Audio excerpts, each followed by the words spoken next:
Hola chicos, buenas tardes. Perdón por los inconvenientes. Hola, profe, buenas tardes. Buenas, buenas. Buenas.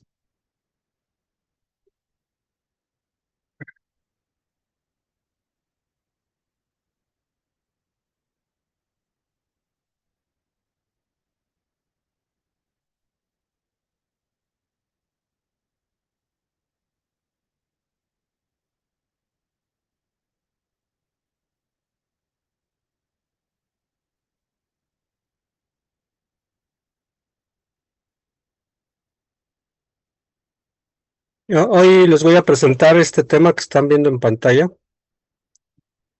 que son microorganismos que normalmente no están contemplados en los cursos de bacteriología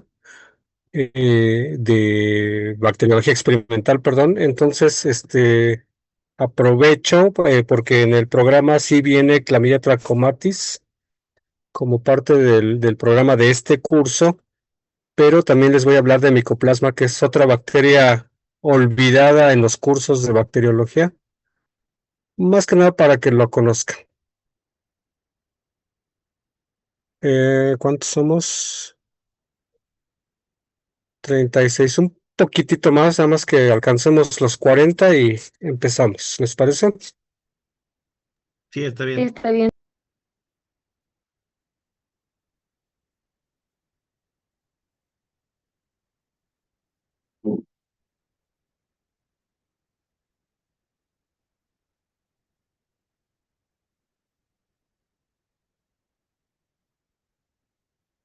Si ustedes se han dado cuenta, en los que ya llevaron los cursos de laboratorio y los que los están llevando ahorita, generalmente abordamos bacterias de crecimiento, digamos, rápido, bacterias que podemos ver sin ningún problema en el laboratorio, que podemos utilizar medios convencionales. Y esto ya en la práctica a veces nos limita mucho para hacer diagnóstico, bueno, los que nos dedicamos a la clínica. Y estas dos bacterias que vamos a hablar el día de hoy son de esas bacterias que se consideran atípicas, raras, que no se buscan de manera ordinaria, y están relacionados a padecimientos que pueden ser subclínicos, que pueden ser de largo plazo, a mí me parece importante que los conozcamos, ¿no? Ya somos los 40, entonces vamos a empezar. Entonces, estos dos microorganismos, Chlamydia trachomatis y Mycoplasma sp, son dos microorganismos que se salen del patrón de lo que normalmente conocemos de bacteriología, es decir, son microorganismos que difícilmente los vamos a poder detectar con una tinción de Gram, por ejemplo, que están asociados frecuentemente a infecciones respiratorias, infecciones genitales, infecciones relacionadas a la fertilidad y en algunos casos incluso infecciones, ¿cómo se llama? Neonatales, ¿no? Entonces son microorganismos que se presentan, eh, más bien que cuando infectan a una persona, puede pasar muchísimo tiempo entre el momento de la infección y el momento en el que se presenten signos y síntomas. Entonces vamos a empezar con clamidia. Bueno, vamos a hacer esta comparación. Fíjense, en esta tabla lo que tenemos es a varios microorganismos que se consideran difíciles de estudiar en el laboratorio, ¿no? Y tenemos aquí en la primera columna a clamidia y en la cuarta a Mycoplasma. Entonces vean, por ejemplo, crece en medios artificiales, es decir, los medios convencionales que usamos en bacteriología, y la respuesta es no, en el caso de clamidia. Mycoplasma, si bien no crece en los medios que estamos acostumbrados, sí crece en medios artificiales, que es una característica diferencial entre estos dos géneros. Estas otras bacterias, Rickettsia y Ehrlichia, son bacterias intracelulares que sí tienen una pared celular, entonces, y característica de gram negativos. Bacterias comunes, aquí en esta que dice bacterias con un asterisco, pues se refiere a cualquier bacteria de las que hemos hablado a lo largo de los cursos, ¿no? De enterobacterias, estafilococos, estreptococos, micobacterias, etcétera, ¿no? Entonces, vean, pregunta, ¿tiene pared celular? Sí tiene clamidia, sí tiene riqueza, sí tiene erliquia, pero micoplasma no tiene. Y por supuesto los virus tampoco tienen pared celular.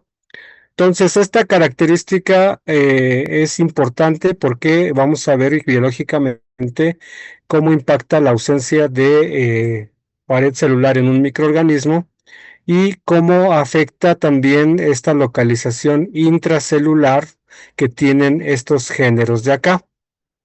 Mientras que micoplasma, aunque todavía cuando yo hice esta tabla no había muchos reportes de localización intracelular, pues el que les habla participó en un proyecto donde demostramos que sí se podían ubicar de manera intracelular.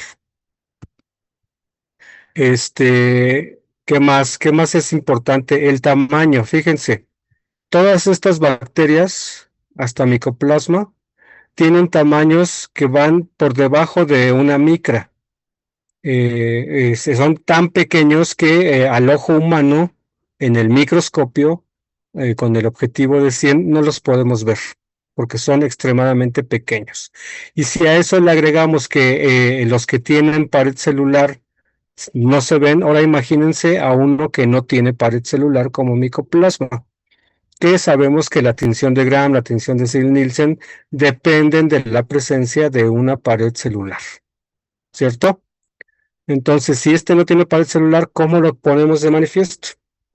Pues ya les diré cómo, pero de entrada, con una técnica convencional como tinción de Gram, no vamos a poder ver a este microorganismo. Y eso nos lleva a que comparemos estos dos géneros, clamidia y micoplasma. Entonces, ambos son causantes, micoplasma y clamidia, de infecciones de transmisión sexual. Y las infecciones de transmisión sexual se definen como aquellas que se adquieren mediante actividad sexual, eh, de la forma que ustedes se imaginen. Ahí puede haber transmisión. Y entre ellos están clamidia y micoplasma. El problema es que son microorganismos que pueden estar prevalentes en la población, pero no son tan publicitados, digamos, no se buscan de manera sistemática. ¿Por qué? Porque son microorganismos que dan problemas a largo plazo, es decir, que el tiempo que tarda entre la infección y el problema de salud que pudiera generar, pues estamos hablando que es un tiempo extremadamente largo. Estamos hablando que pueden pasar semanas, meses, años incluso de evolución, y esto hace que cuando se detectan el daño ya es tan evidente que pueden generar alteraciones del conducto genital, y estas alteraciones pueden llevar a eventos como la infertilidad. Entonces, que la infertilidad no es menor en nuestros tiempos. Ustedes ya han visto comerciales en televisión de clínicas de fertilidad. ¿Por qué? Porque es un problema muy prevalente ya en nuestras sociedades. Ya no es tan fácil concebir, sobre todo después de esta revolución sexual que estamos viviendo, ¿no? Entonces, y aparte, no solamente es que esté presente, sino que puede generar muchas morbilidades posteriores a la que se detecta en un principio, y pueden ser transmitidas no solamente entre personas adultas, sino también a los bebés si es que llegan a concebir, ¿no? Entonces, son infecciones que son importantes. Entonces, para las infecciones de transmisión sexual, pues hay que considerar esta estos datos epidemiológicos que son importantes, las 5 Ps, que son parejas sexuales, cuántas, de qué género, qué tipo de prácticas hay, esa es la segunda P. La prevención del embarazo, si están haciéndose algún procedimiento, la pastilla del día siguiente, etcétera. La protección, es decir, métodos de barrera, métodos de abstinencia, o el pasado, que el pasado siempre nos alcanza y que aunque lo neguemos, pues siempre va a haber situaciones en las que nuestro pasado nos venga a recordar que sí hubo algo, ¿no? Si fueron promiscuos, si usaron drogas intravenosas simultáneamente, si han participado intercambiando parejas, etcétera, etcétera. Todo esto es de importancia, de gran importancia cuando se estudian enfermedades de transmisión sexual. Y bueno, aunque nosotros como químicos no somos los que participamos, sí me parece importante porque a veces es el laboratorio el que puede proponer que si las muestras habituales no dan resultados, pues buscar en algún otro tipo de material biológico, ¿no? Bueno, ya entonces, Clamidia trachomatis es un microorganismo que es parte de este grupo de microorganismos que causan estas infecciones. El género Clamidia es un género que es particular porque tiene un ciclo de vida bifásico, y ahorita lo explico bien qué es el ciclo de vida bifásico. Y además es intracelular obligado. Obligado porque requiere un factor importante que solamente puede obtener parasitando intracelularmente a una célula. Entonces, la especie más importante del género Clamidia es Clamidia trachomatis, que es el patógeno habitual de humanos, aunque puede haber otros como Clamidia, bueno, antes se llamaba la Clamidia citasi, ahora ya se reubicó en otro género que es Clamidófila.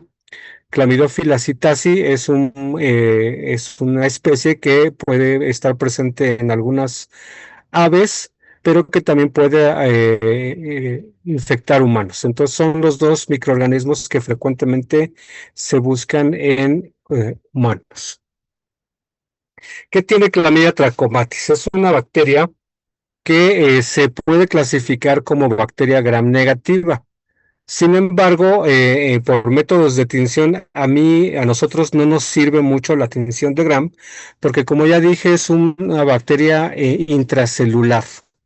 Y al ser intracelular, los componentes de la tinción de Gram difícilmente difunden hacia el interior de las células eucarióticas. Por lo tanto, es bastante complicado porque además para poder hacer una tinción de Gram en un tejido de un paciente, pues lo primero que tendría que hacer sería hacer cortes histológicos para poder teñir, y pues no vamos a gastar toda esa energía y todos esos insumos para algo que no me va a ser productivo. Segundo, que es un parásito intracelular, y en este caso el término energético es muy ilustrativo porque este es un microorganismo que no puede producir su propio ATP. Entonces, para sus funciones energéticas requiere obtenerlo de algún lado, y por eso parasita a las células del hospedero de manera intracelular, robándole al hospedero su propio material energético, que es el ATP, y entonces es donde lentamente empieza a alterar el ciclo de vida de las células de los tejidos que infecta. Dijimos que tiene un ciclo de vida dimórfico, es decir, que tiene dos fases de crecimiento claramente diferenciadas y morfológicamente también diferentes, una forma que se llama el cuerpo elemental y una forma que se llama el cuerpo de inclusión. ¿Por qué les llamo cuerpos? Porque son irregulares, no tienen una forma definida, no son bacilos, no son cocos, no son espirilos, no son espiroquetas, no son nada de las formas conocidas. Entonces, este cuerpo elemental, para que lo tengan presente, es la fase infectiva y metabólicamente inactiva. Repito, es la fase infectiva, pero metabólicamente inactiva. Y este solamente sirve para que sale de la célula infectada para poder ir a infectar a otra célula. Y entonces cuando entra a una célula nueva, este cuerpo elemental se transforma en un cuerpo de inclusión, también conocido como cuerpo reticular, que es metabólicamente activo, pero que no es infectivo. ¿Qué hace el cuerpo de inclusión? Pues empieza a competir con el organismo por el ATP, pero empieza a generar cuestiones de estrés en la célula y porque además como tiene elementos que podemos decir característicos de Gram negativos, como es una pared celular perdón, una membrana externa, entonces tiene proteínas de membrana externa que la principal es esta proteína de choque térmico de 60 kilodaltones, que así lo van a encontrar. Tiene un lipopolisacárido y tiene un antígeno de especie que se llama proteína principal de membrana externa, conocida por la sigla MOMP. Y ya sabemos que el LPS es un elemento inductor de inflamación, que la proteína de choque térmico también puede participar en este proceso de inflamación y esto lleva a un daño progresivo, lento, pero al fin y al cabo que va a llevar a un daño muy severo en el tejido infectado. Entonces, la forma elemental o el cuerpo elemental es una fase que es de tamaño muy reducido, por eso es difícil verlo en las muestras. Es la fase infectiva, dijimos, y es la que se absorbe a las células susceptibles, provoca su internalización en vacuolas y esas vacuolas resisten la destrucción por los lisosomas, por lo tanto, entonces se queda en estas vacuolas el cuerpo elemental y va nutriéndose, va creciendo y va tomando una forma completamente irregular. Cuando ya tiene esta forma irregular, entonces ya se convierte en un cuerpo reticular o cuerpo de inclusión que puede crecer de diferentes maneras, de tal manera que puede tener vacuolas chiquitas, vacuolas grandotas, estructuras que se van agregando unas con otras, y esto hace que morfológicamente nosotros veamos ahí un cuerpo extraño de manera irregular dentro de las células infectadas.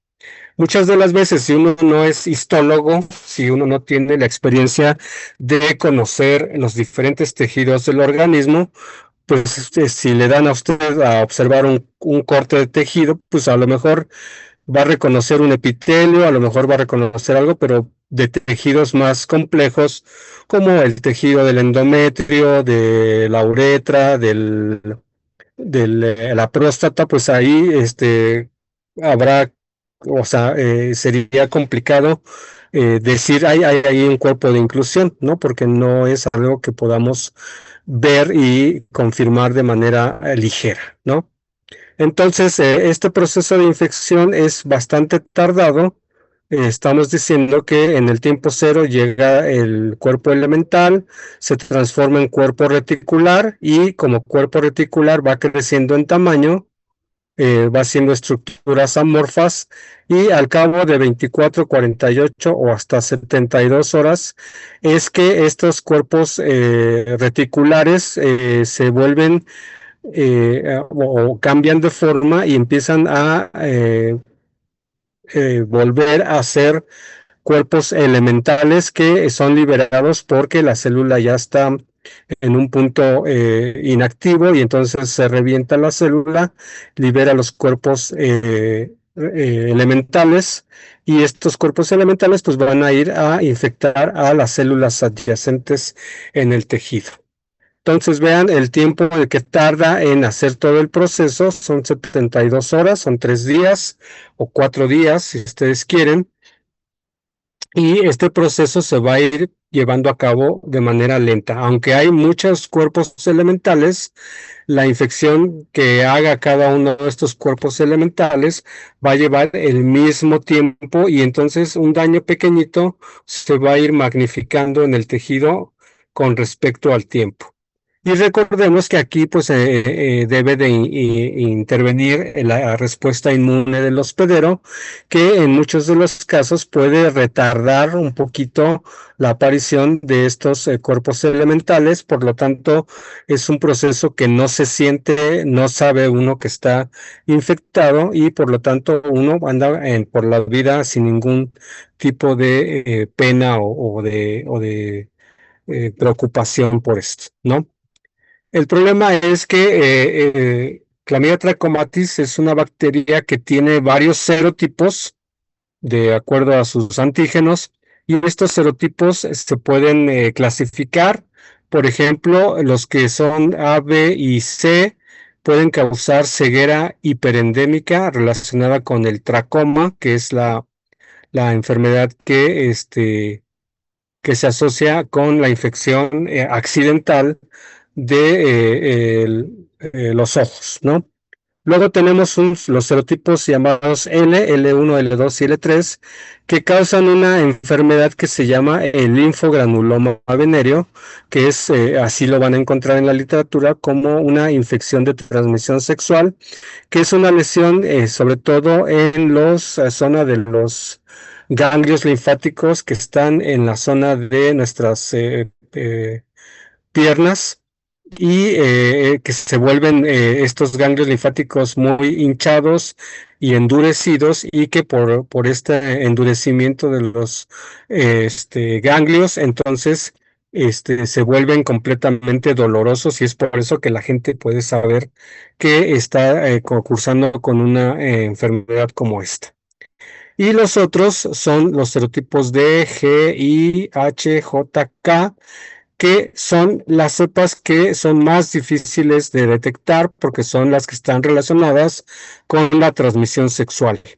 Producen uretritis, salpingitis, endometritis, cervicitis, epididimitis, y por estar en el conducto genital se pueden contaminar los neonatos por nacimiento por canal de parto, o sea, por vía vaginal, y durante ese paso por el canal vaginal, si está ahí la bacteria en el tejido, entonces el bebé puede aspirar un poco del fluido que está ahí en ese tejido, y si está ahí la bacteria, pues lo puede llevar directamente al conducto respiratorio, o bien incluso contaminarse a nivel de los ojos y desarrollar una conjuntivitis, que también es peligrosa. Entonces, hablando de estas infecciones de transmisión sexual causadas por Chlamydia trachomatis, tenemos que es la infección más frecuente que se da en el mundo. Y entonces está por encima de la gonorrea, por encima de la sífilis y por encima del herpes. Y es una infección que es tan silenciosa que pues por eso no la controlamos, porque no tenemos signos y síntomas característicos que nos hagan pensar en una enfermedad de transmisión sexual. Entonces, ahora con la revolución sexual que estamos viviendo todavía, que ya lo hemos hablado, la diversificación de prácticas sexuales, si las personas están infectadas, si no usan métodos de protección, si hay promiscuidad, etcétera, entonces la probabilidad de extensión de la infección pues se magnifica de una manera espantosa.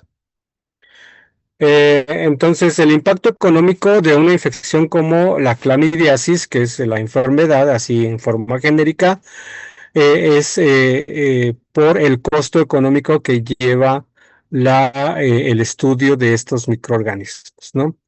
O sea, ustedes imagínense, sobre todo las mujeres, que usted ya es una mujer de 35, 40 años, ya trabaja, tiene un buen sueldo, y usted dice, ahora voy a formar una pareja.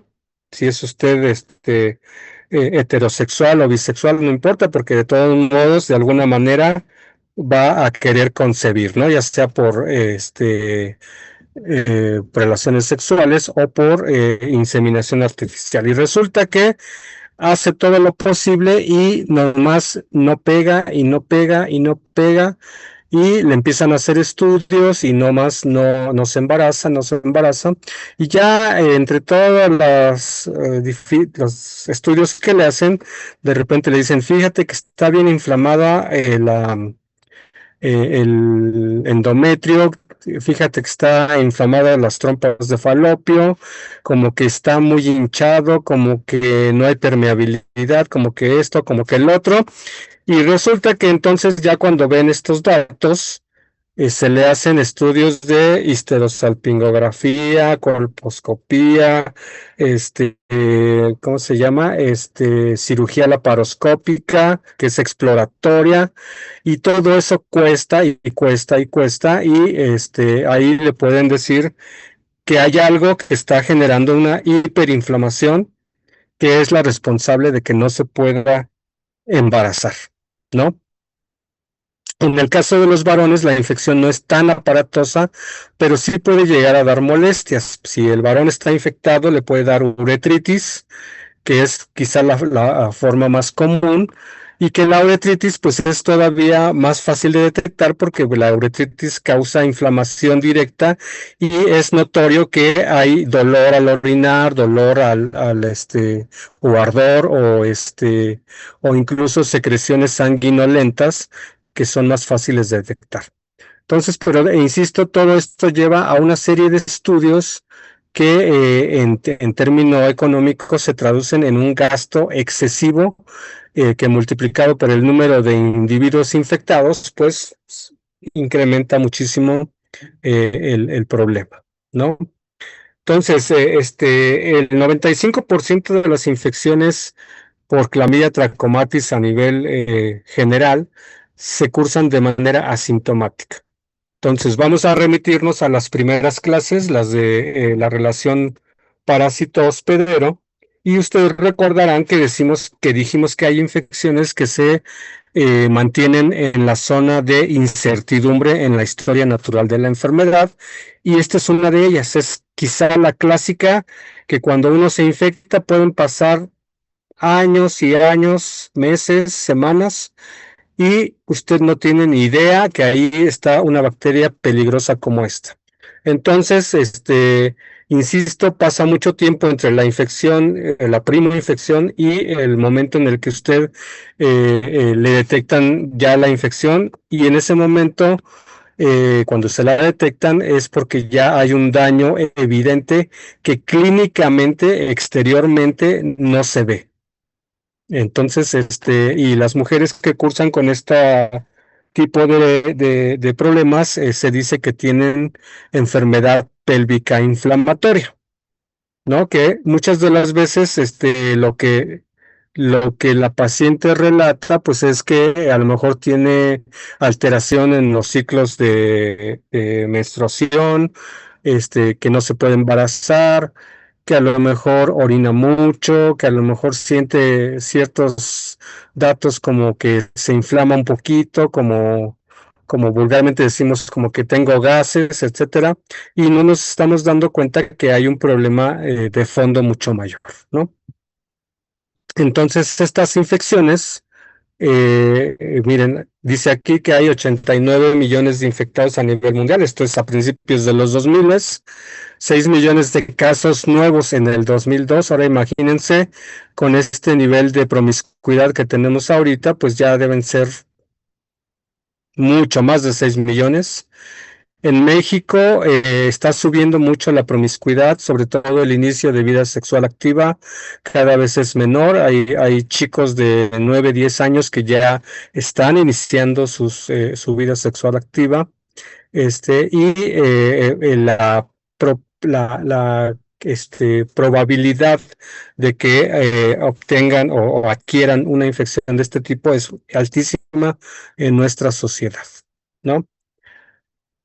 Entonces, ¿qué causa todas estas infecciones en las mujeres y estas en hombres y en neonatos estas, ¿no? Entonces, bueno, aquí estos son datos epidemiológicos que no me voy a detener, ya son muy viejos, pero en esta época en la que se hicieron estos estudios, no había gran cosa que se hiciera en México a nivel de diagnóstico o detección de clamidia. Este es un grupo que trabajaba en el Hospital de Perinatología y que empezó a trabajar con esta bacteria y empezó a hacer sus pininos para ver la frecuencia real, ¿no? Entonces, por ejemplo, aquí tenemos imágenes de un Papá Nicolau, donde vemos estas inclusiones que no parecen los núcleos, sino parecen cosas más grandes. Se dice que son células metaplásticas, están creciendo demasiado. Mientras que aquí, por ejemplo, por medio de técnicas de tinción de tejidos, técnicas especiales, se ve la demostración de que la midia con esta tinción, que es ¿cómo se llama? Inmunotinciones, pero reveladas no con fluorescencia, sino con algunos colorantes, ¿no? Entonces, esta estructura que se ve aquí es el cuerpo reticular de una célula infectada de un Papá Nicolau. Y acá lo mismo, esta misma imagen de acá, que es una célula metaplásica, haciendo la tinción con anticuerpos, pues vean, aquí se ve perfectamente el cuerpo reticular, ¿no? Eso a nivel microscópico, pero a nivel macroscópico, ¿qué les parece esto? Que que parece casi como un corazón, ¿cierto? Pero no es otra cosa más que las trompas de falopio de una paciente infectada con Chlamydia trachomatis. Entonces, vean el nivel de inflamación que puede llegar a dar la bacteria, porque está creciendo lentamente, está haciendo el daño, está provocando la inflamación y esta va creciendo, creciendo, creciendo, creciendo, pero como es por los órganos internos, muchas de las veces ni cuenta se dan. ¿Y hasta qué momento se dan cuenta? Hasta que ya empieza alguna molestia, y cuando ya se quiere embarazar, que es quizá lo más frecuente, ¿no? Entonces vean el daño que genera esta inflamación persistente, ni siquiera se le ve forma de trompa de falopio, ¿no?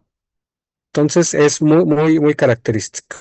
Esto de acá que ven, es el linfogranuloma venéreo en algunos pacientes y, bueno, aquí asociados con condilomas, que son otras lesiones por papiloma, ¿no?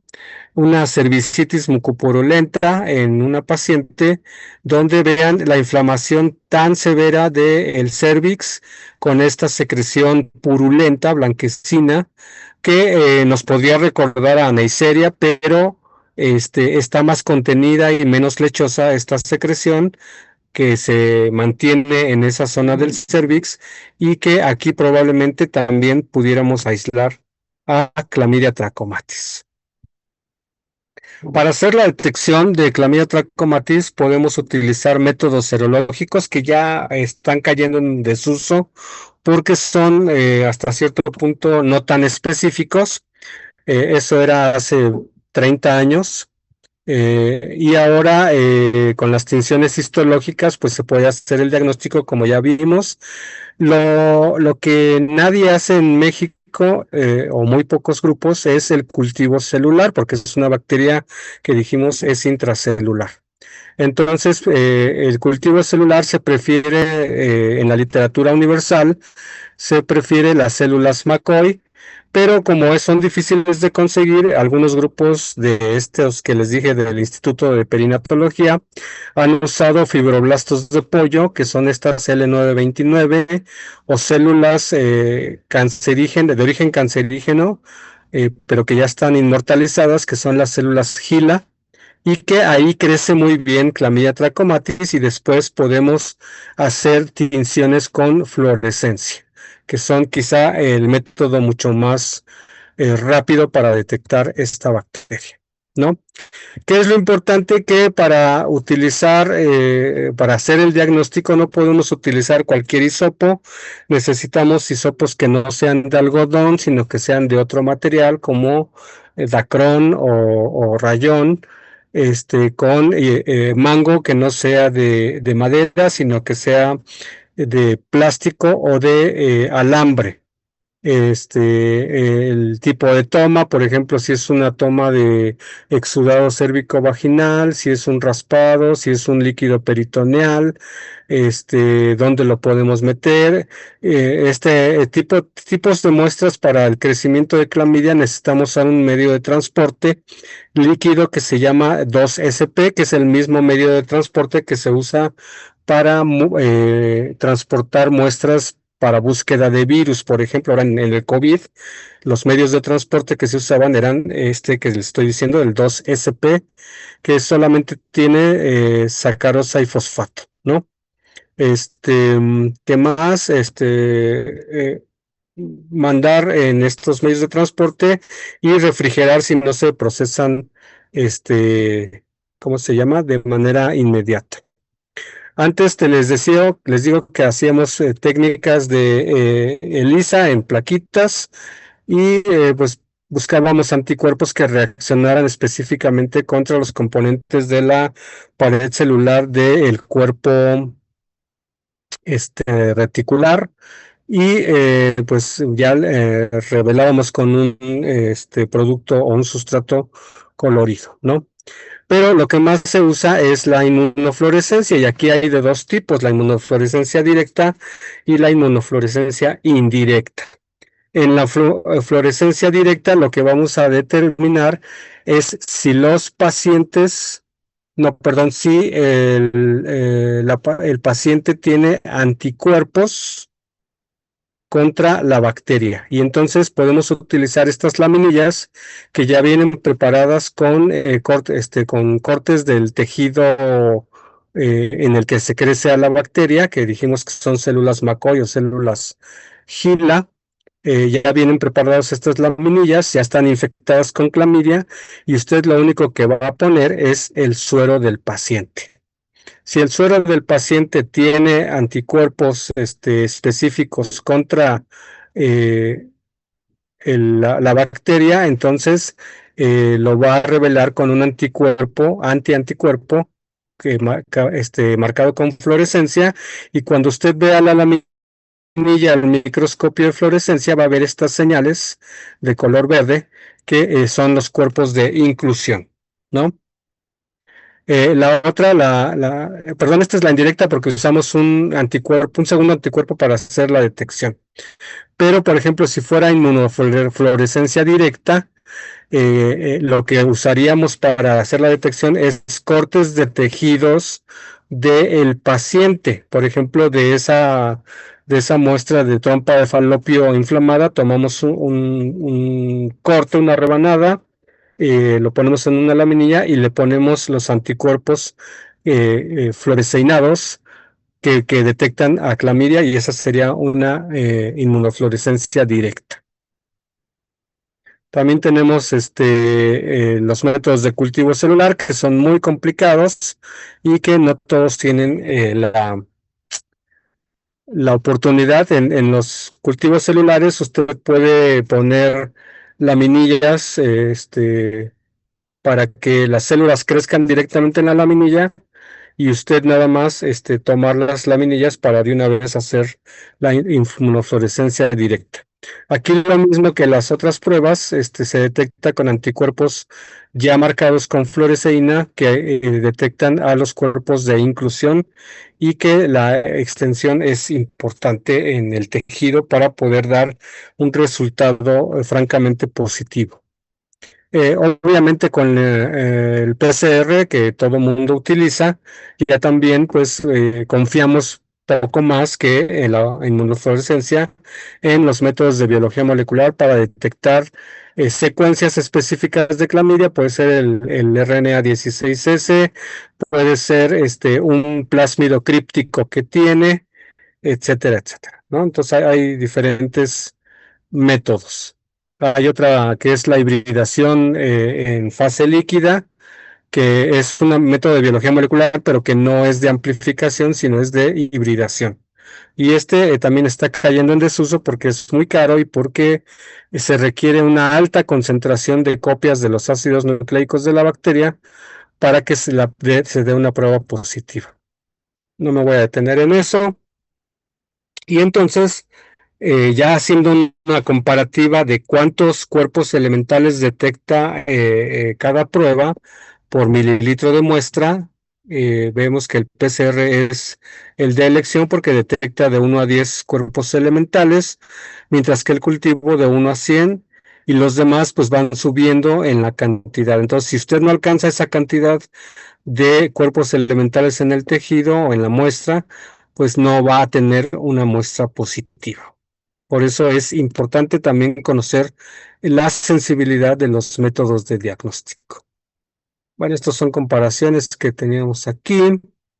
Y entonces, criterios recomendados por el Centro de Control de Enfermedades Infecciosas de los Estados Unidos, pues que se les haga la detección a todas aquellas personas, mujeres y hombres, que tienen vida sexual activa a partir de los 20 años, que cursan con alguna secreción mucopurulenta, que tienen factores de riesgo como múltiples parejas sexuales, no utilizar métodos de protección, etcétera, etcétera. Hay que hacerles la detección oportuna.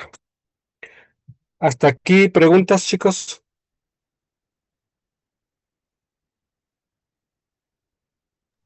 Todo bien. No, profe. ¿No? Ok.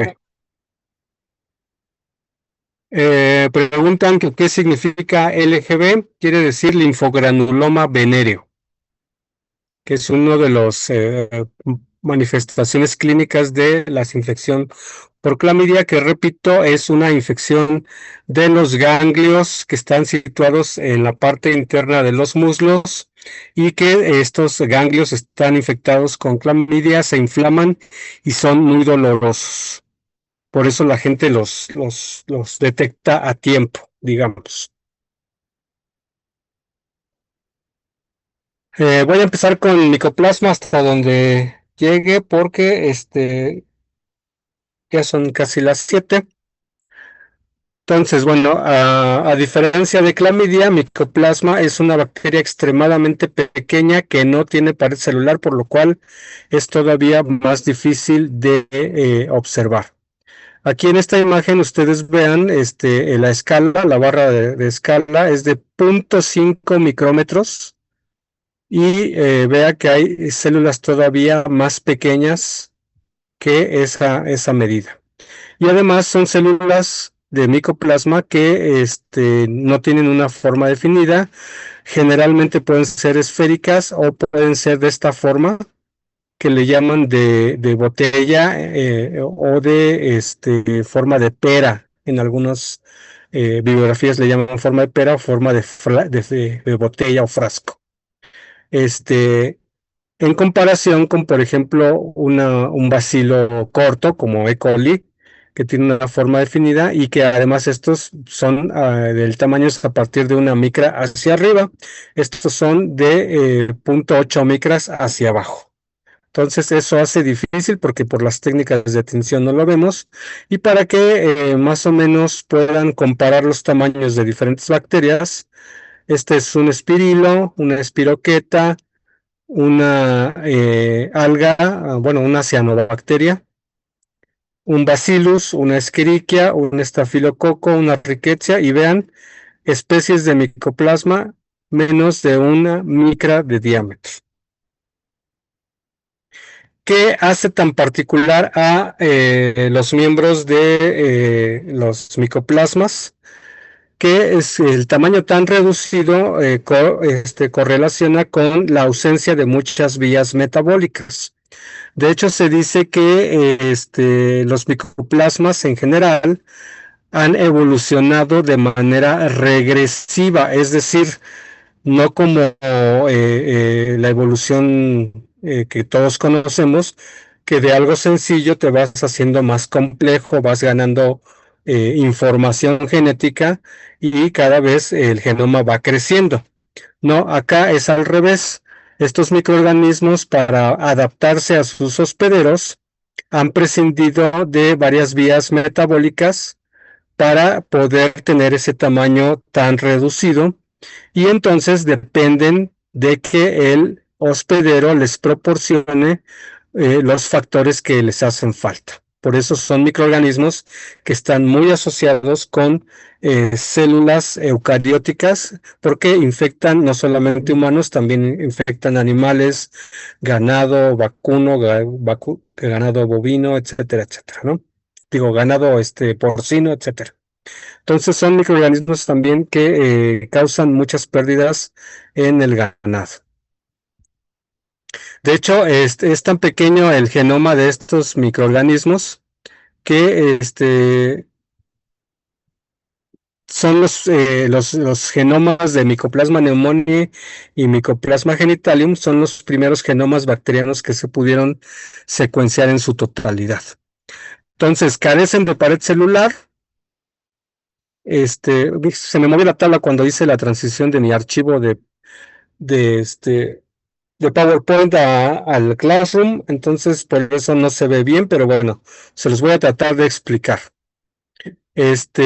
Algo importante de que no tienen pared celular y que las bacterias comunes sí tienen, es que la membrana plasmática de los micoplasmas puede incorporar colesterol.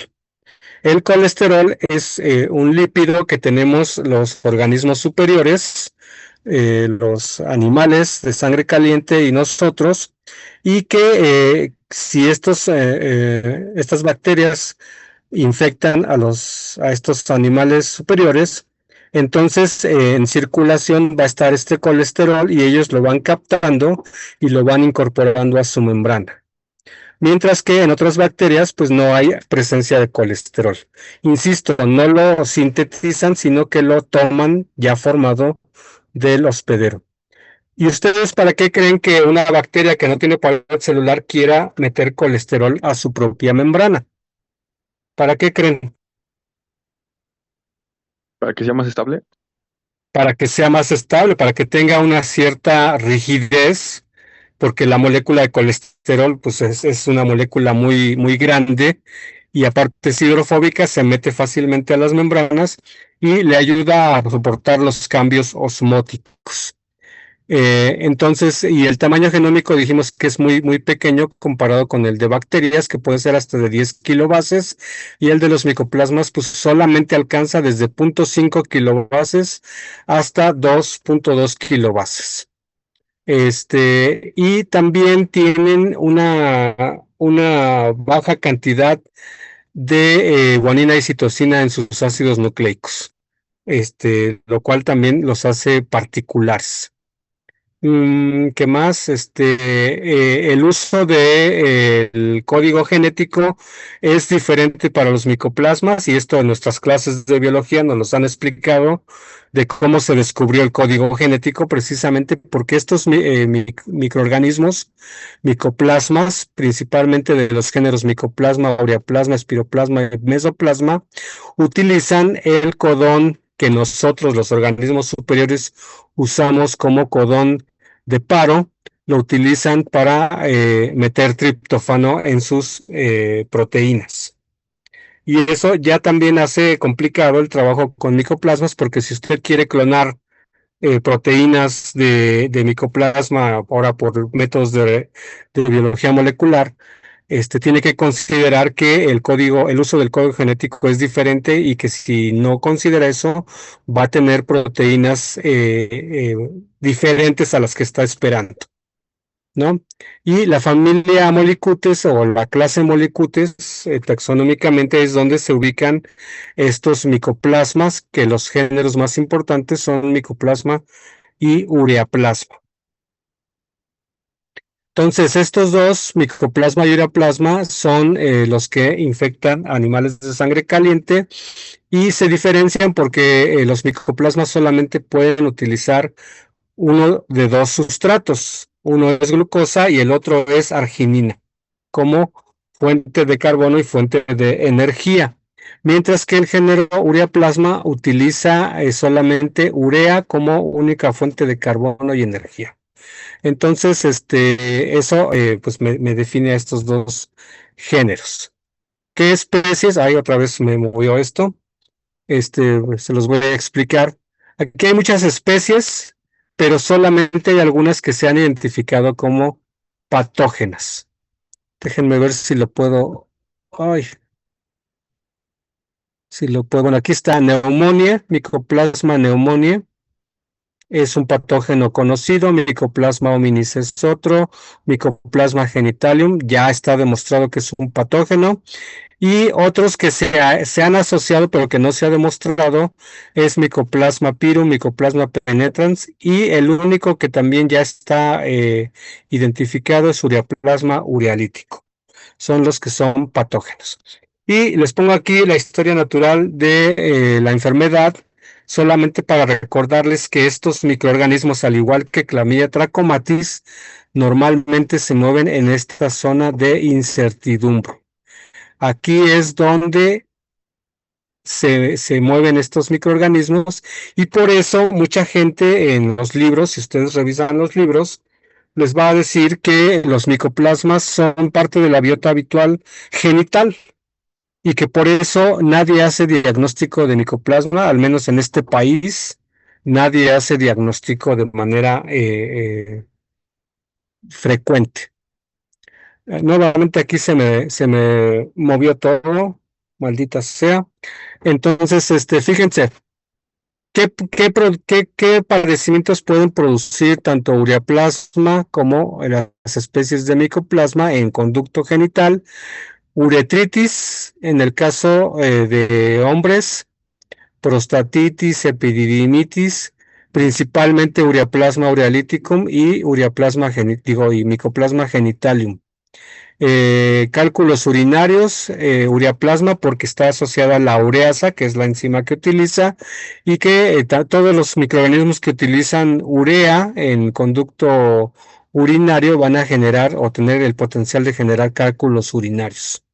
Pielonefritis, y en el caso del conducto genital femenino pueden producir vaginosis bacteriana, pueden producir cervicitis, enfermedad pélvica inflamatoria que ya involucra toda la cavidad abdominal que involucra los órganos genitales, infertilidad, y ya en los neonatos nacidos de personas que están infectadas con micoplasmas, corioamnionitis, aborto espontáneo, bajo peso al nacer, retardo del crecimiento intrauterino, fiebre posparto, posaborto, enfermedad extragenital, etcétera. Entonces, estos microorganismos,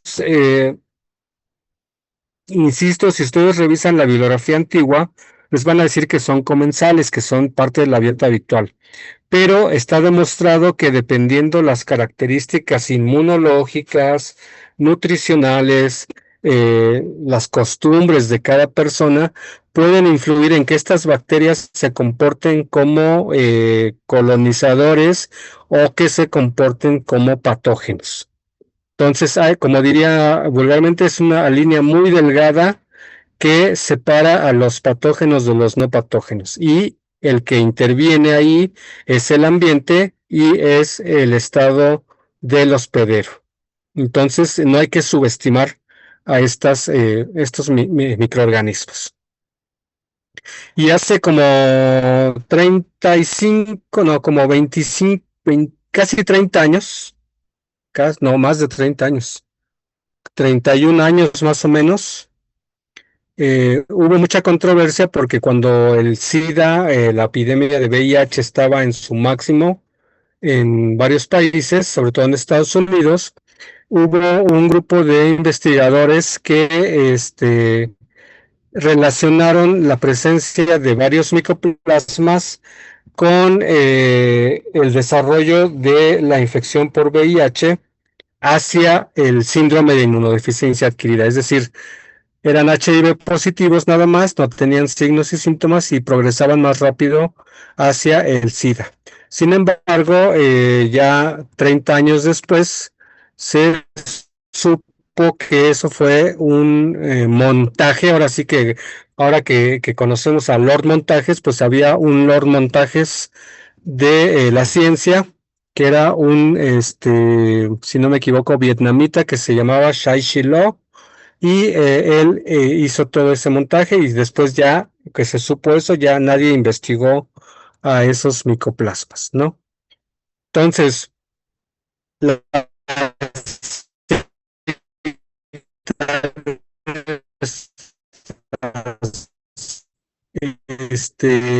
y aquí lo importante es que cada individuo se haga periódicamente la detección para saber si se incrementa el número o incluso si ya hay signos y síntomas.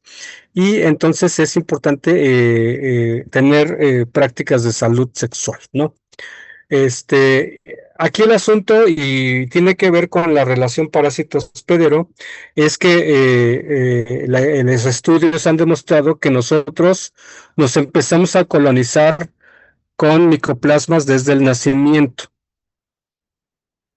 Del nacimiento hasta como por los 6 7 años estamos colonizados. Luego, de los 6 a los 12 más o menos, es un periodo donde se detecta en concentraciones bajísimas de micoplasmas, pero ya a partir de la pubertad, pues empieza la colonización creciendo en forma, digamos, constante. Y en adultos, pues ya tenemos una colonización ahora sí que de base, pero que dadas nuestros comportamientos, nuestra salud inmunitaria y todo, pueden favorecer que se presenten infecciones por este microorganismo. Y ya dijimos algunos: la uretritis no gonocócica, la prostatitis y epidemitis en el tracto masculino, vaginitis en mujeres, enfermedad pélvica inflamatoria, fiebre postparto, etcétera. Y bueno, este es un estudio en el que yo participé y bueno, son resultados que no son importantes porque era ¿cómo se llama? Una muestra muy, muy reducida. Y algo que yo les puedo platicar es que yo estuve trabajando, tratando de relacionar a estos microorganismos con infertilidad masculina. Es decir, había reportes de que muchos de los individuos que tenían infertilidad o parejas que tenían infertilidad, a lo mejor en el examen del semen del varón aparecían algunas alteraciones morfológicas, aparecían de datos que se salían del patrón, y entonces empezamos a estudiar qué podía estar pasando, ¿no? Entonces, muchos estudios previos pues se encontraron pequeñas asociaciones, pero ya en los últimos 20 años hubo demostración de que la colonización de la zona media de los espermatozoides, no sé si recuerdan la morfología de los espermatozoides, tienen lo que se llama la cabeza, la parte media o cuello y el flagelo, que es la parte final, y en el cuello o en la parte media es donde están todas las mitocondrias asociadas a donde nace el flagelo, porque pues, obviamente requieren mucha energía. Entonces se demostró en un estudio independiente que, por ejemplo, Ureaplasma urealyticum puede colonizar la parte media de los espermatozoides, competir por la energía a través de la glucosa y favorecer que estos espermatozoides pierdan movilidad, y por eso se puede dar de esa manera la infertilidad, porque los espermatozoides no tienen la vitalidad para llegar nadando hasta el óvulo. Y aquí en esta imagen, por ejemplo, de ultramicroscopía, vean que estos espermatozoides tienen aquí como hendiduras en la parte de la cabeza, y aparte la cola o cauda está enrollada. Un espermatozoide que tiene la cauda o la cola enrollada, pues no puede hacer el nadado progresivo, sino que se queda en un solo lugar, y por supuesto que tampoco va a poder llevar a cabo el proceso de fertilización. Y luego están estas otras evidencias de otros estudios